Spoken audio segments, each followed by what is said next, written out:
Sì, il settore della moda, che è un settore strategico per il Veneto ma per l'intera nazione, è un settore che sta attraversando dei momenti di profondi cambiamenti, dei cambiamenti che ci impongono anche di intraprendere azioni e iniziative diverse da quelle che sono sempre state prese. I dati del mercato del lavoro e chiaramente la richiesta di cassa integrazione denotano appunto che c'è questa flessibilità, ma ciò non deve procurare allarmismo, ma anzi ci deve incoraggiare a far sì che le nostre imprese possano superare questo momento di profondi cambiamenti. Per questo la Regione ha istituito un tavolo con rappresentanti delle 5 principali organizzazioni datoriali per individuare le misure a sostegno del settore.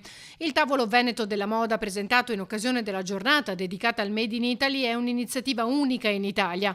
Uno dei problemi principali da affrontare è la mancanza di addetti. È un problema che si trascina da qualche anno e chiaramente non è comune anche in altri settori. Leggiamo tutti i giorni che tantissimi settori, soprattutto in Veneto, hanno difficoltà a reperire nuove leve. Il calo demografico è notevole, sembra di no, ma ogni anno ne vediamo gli elenchi delle persone che escono dalle scuole e sono veramente numeri sempre più esigui.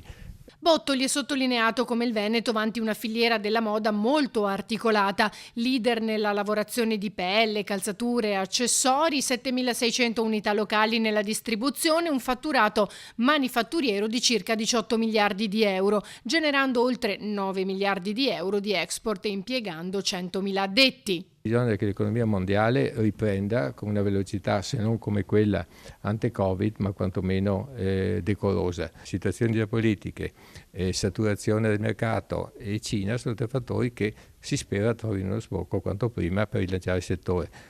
Da parte nostra dobbiamo essere ancora più bravi a eccellere nella qualità, nella proposta e nell'essere migliori di tutti gli altri.